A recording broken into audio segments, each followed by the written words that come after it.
ಮಂಜನಾಡಿ ಉರುಮಣೆಕೋಡಿ ಮನೆ ಕುಸಿತ ದುರಂತ ಪ್ರಕರಣದಲ್ಲಿ ಅತ್ತೆ ಇಬ್ಬರು ಮಕ್ಕಳನ್ನು ಹಾಗೂ ತನ್ನೆರಡು ಕಾಲುಗಳನ್ನು ಕಳೆದುಕೊಂಡ ತಾಯಿ ಅಶ್ವಿನಿಗೆ ನ್ಯಾಯವು ಮರೀಚಿಕೆಯಾಗಿದೆ. ಅಕ್ಟೋಬರ್ 8ರಂದು ಗುಡ್ಡ ಕುಸಿತ ಹೇಗಾಯಿತು ಎಂಬುದನ್ನು ತನ್ನ 2 ಕಾಲುಗಳನ್ನು ಕಳೆದುಕೊಂಡ ಅಶ್ವಿನಿಯವರಿಂದ ತನಿಖೆ ನಡೆಸಲೆಂದು ನೋಟಿಸ್ ವಾಟ್ಸಪ್ ಮೂಲಕ ಜಿಲ್ಲಾ ಪಂಚಾಯತ್ ಗ್ರಾಮೀಣ ಕುಡಿಯುವ ನೀರು ಮತ್ತು ನೈರ್ಮಲ್ಯ ವಿಭಾಗದ ಕಾರ್ಯನಿರ್ವಾಹಕ ಇಂಜಿನಿಯರ್ ನೀಡಿದ್ದರೂ ಕೊನೆ ಗಳಿಗೆಯಲ್ಲಿ ಅನಾರೋಗ್ಯದ ನೆಪವೊಡ್ಡಿ ಗೈರಾಗಿದ್ದಾರೆ. ಇದರಿಂದ ಕುಟುಂಬಿಕರು ಹಾಗೂ ಹಿತೈಷಿಗಳು ಅಧಿಕಾರಿಗಳ ವಿರುದ್ಧ ಆಕ್ರೋಶವನ್ನು ವ್ಯಕ್ತಪಡಿಸಿದ್ದಾರೆ.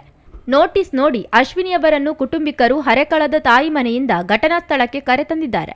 ಆದರೆ 11 ಗಂಟೆಯಾದರೂ ತನಿಖಾಧಿಕಾರಿಗಳು ಸ್ಥಳಕ್ಕೆ ಬಾರದ ಕಾರಣ ಮೊಬೈಲ್ ಮೂಲಕ ಅಧಿಕಾರಿಯನ್ನು ಸಂಬಂಧಿಕರು ಸಂಪರ್ಕಿಸಿದ್ದಾರೆ. ಅಧಿಕಾರಿ ಮಧುಮೇಹ ಕಾಯಿಲೆಯಿಂದ ಬಳಲುತ್ತಿದ್ದೇನೆ, ಮನೆಯಲ್ಲೇ ಮಲಗಿದ್ದು ಅಸೌಖ್ಯದಲ್ಲಿದ್ದೇನೆ, ಬೆಳಿಗ್ಗೆ 9:30 ಸುಮಾರಿಗೆ ಸಂಬಂಧಿಕರ ಮೊಬೈಲಿಗೆ ಬರುವುದಿಲ್ಲ ಎಂದು ಸಂದೇಶ ಹಾಕಿರುವುದಾಗಿ ತಿಳಿಸಿದ್ದಾರೆ. ಬಳಿಕ ಹೆಚ್ಚು ಮಾತನಾಡದೆ ಮೊಬೈಲ್ ಸಂಪರ್ಕ ಕಡಿತಗೊಳಿಸಿದ್ದಾರೆ. ಅಧಿಕಾರಿಯ ವರ್ತನೆಯನ್ನು ವಿರೋಧಿಸಿದ ಮಂಗಳೂರು ಮಂಡಲ ಬಿಜೆಪಿ ಅಧ್ಯಕ್ಷ ಜಗದೀಶ್ ಆಳ್ವ ಕುವೆತಬೈಲು ಮಾತನಾಡಿ, ಅಶ್ವಿನಿಯ ಮಕ್ಕಳು ಹಾಗೂ ಅತ್ತೆ ಸಾಯಲು ರಸ್ತೆಗಾಗಿ ಅಗೆದ ಗುಡ್ಡವು ಕಾರಣವಾಗಿದೆ. ಇದಕ್ಕೆ ಈಗಾಗಲೇ ಅಧಿಕಾರಿಗಳು ನೀಡಿರುವ ಸುಳ್ಳು ವರದಿಗಳು ಸಾಕ್ಷಿಯಾಗುತ್ತಿದೆ. ತನಿಖೆ ನಡೆಸಬೇಕಾಗಿದ್ದ ಇಂಜಿನಿಯರ್ ಅವರೇ ಕೊನೆಗಳಿಗೆಯಲ್ಲಿ ಕಾನೂನು ಮುರಿದು ವಾಟ್ಸಪ್ ಸಂದೇಶ ಮೂಲಕ ಬರುವುದಿಲ್ಲ ಎಂದು ತಿಳಿಸಿದ್ದಾರೆ. 2 ಕಾಲುಗಳನ್ನು ಕಳೆದುಕೊಂಡ ತಾಯಿ ಅಶ್ವಿನಿ ಸ್ಥಳಕ್ಕೆ ಕರೆಸಿ ಅಮಾನವೀಯತೆಯನ್ನು ಮೆರೆಯುವುದು ಎಷ್ಟು ಸರಿ ಎಂದು ಪ್ರಶ್ನಿಸಿದ ಅವರು, ಅಶ್ವಿನಿ ಪ್ರಕರಣದಲ್ಲಿ ಅಧಿಕಾರಿಗಳ ನಿರ್ಲಕ್ಷ್ಯ ಧೋರಣೆ ಹೀಗೆ ಮುಂದುವರಿದಲ್ಲಿ ಉಗ್ರ ರೀತಿಯಲ್ಲಿ ಹೋರಾಟ ನಡೆಸಲಿದ್ದೇವೆ ಎಂದು ಎಚ್ಚರಿಕೆಯನ್ನು ನೀಡಿದ್ದಾರೆ. ಅದರ ಪರಿಶೀಲನೆಗಾಗಿ ನಿನ್ನೆ ನೀರಾವರಿ ಇಲಾಖೆಯ ಇಂಜಿನಿಯರ್ನವರು ಬರ್ತೇನೆಂದು ನಿಜವಾಗಿ ಅವರು ನೋಟಿಸ್ ಮುಖಾಂತರ ನೀಡಬೇಕಿತ್ತು. ಆದರೂ ವಾಟ್ಸಪ್ ಮುಖಾಂತರ ಅವರಿಗೆ ಮೆಸೇಜನ್ನು ಮಾಡಿ ನಾಳೆ ಬೆಳಿಗ್ಗೆ ನಾನು 11 ಗಂಟೆಗೆ ಇಲ್ಲಿ ಸ್ಥಳ ಪರಿಶೀಲನೆಗೆ ಬರ್ತೇನೆ ಎಂದು ಹೇಳಿದರು ಅದನ್ನು ತನಿಖೆಗಾಗಿ. ಆದರೆ ಇವತ್ತು ಬೆಳಿಗ್ಗೆ 9:00ವರೆಗೆ ಹೇಳ್ತಾರೆ ಸಡನ್ನಾಗಿ ನನಗೆ ಹುಷಾರಿಲ್ಲ, ನಾನು ಅನಾರೋಗ್ಯದಿಂದ ಇದ್ದೇನೆ, ನನಗೆ ಬರಲಿಕ್ಕೆ ಆಗೋದಿಲ್ಲ ಅನ್ನುವ ಮಾತನ್ನು ಅವರು ಫೋನ್ ಮುಖಾಂತರ ವಾಟ್ಸಪ್ ಮೆಸೇಜ್ ಮುಖಾಂತರ ಇವರಿಗೆ ಮನೆಯವರಿಗೆ ತಿಳಿಸಿದ್ದಾರೆ. ಇದು ನಿಜವಾಗಿಯೂ ಈ ಒಂದು ಪ್ರಕರಣವನ್ನು ಮುಚ್ಚುವಂಥ ದೊಡ್ಡ ಹುನ್ನಾರ ಇದರ ಹಿಂದೆ ಅಡಗಿದೆ. ಸತ್ತಂತಹ ಕುಟುಂಬದವರು ನೋವಿನಲ್ಲಿರುವಾಗ ಅವರಿಗೆ ಸಿಗಬೇಕಾದಂತಹ ಒಂದು ಪರಿಹಾರ ಕೂಡ ಈಗ ಮರೀಚಿಕೆಯಾಗಿ ಉಳಿದಿದೆ. ಈ ವೇಳೆ ನಿಕಟಪೂರ್ವ ಅಧ್ಯಕ್ಷ ಚಂದ್ರಹಾಸ್ ಪಂಡಿತ್ ಹೌಸ್ ಮಾತನಾಡಿ, ಅಧಿಕಾರಿಗಳು ಕಾನೂನು ಮುರಿದು ವರ್ತಿಸುತ್ತಿದ್ದಾರೆ, ಪ್ರಕರಣದ ನೈಜ ಕಾರಣವನ್ನು ಅಡಗಿಸುವ ಕೆಲಸಗಳನ್ನು ಮಾಡುತ್ತಿದ್ದಾರೆ, ಒತ್ತಡಗಳಿಂದ ಈ ರೀತಿ ವರ್ತಿಸುತ್ತಿದ್ದಾರೆ ಅನ್ನುವ ಅನುಮಾನಗಳು ವ್ಯಕ್ತವಾಗುತ್ತಿದೆ. ಪೊಲೀಸರು ಪ್ರಕರಣದಲ್ಲಿ ಬೆಂಬಲಿಸದೇ ಇರುವುದರಿಂದ ದೀರ್ಘಾವಧಿಯವರೆಗೂ ಅಶ್ವಿನಿ ಪ್ರಕರಣಕ್ಕೆ ನ್ಯಾಯ ಸಿಕ್ಕಿಲ್ಲ. ಮುಂದೆ ಕಾನೂನು ಹೋರಾಟಕ್ಕೆ ಇಳಿಯುವುದು ಅನಿವಾರ್ಯವಾದೀತು ಎಂದರು.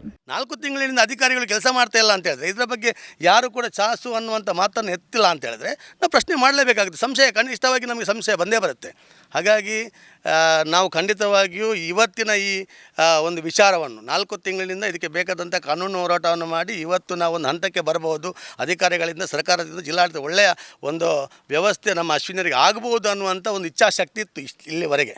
ಆದರೆ ಇವತ್ತು ಅದು ಕೂಡ ಕಳ್ಕೊಳ್ಳುವಂಥ ಪರಿಸ್ಥಿತಿ ಬಂತು. ಸಂಬಂಧಿ ಸುಮಲತಾ ಕೊಣಾಜೆ ಮಾತನಾಡಿ, ಅಧಿಕಾರಿಗಳು 9:30 ಹೊತ್ತಿಗೆ ಸಂದೇಶ ಕಳುಹಿಸಿ ಬರುವುದಿಲ್ಲ ಅನ್ನುತ್ತಾರೆ. ಕಾಲುಗಳಿಲ್ಲದ ಅಶ್ವಿನಿಯನ್ನು ಕರೆತರಲು ಎಷ್ಟು ಕಷ್ಟವಿದೆ ಅನ್ನುವ ಸೌಜನ್ಯವೂ ಅಧಿಕಾರಿಗಳಲ್ಲಿಲ್ಲ ಎಂದು ಅಸಮಾಧಾನವನ್ನು ವ್ಯಕ್ತಪಡಿಸಿದ್ದಾರೆ.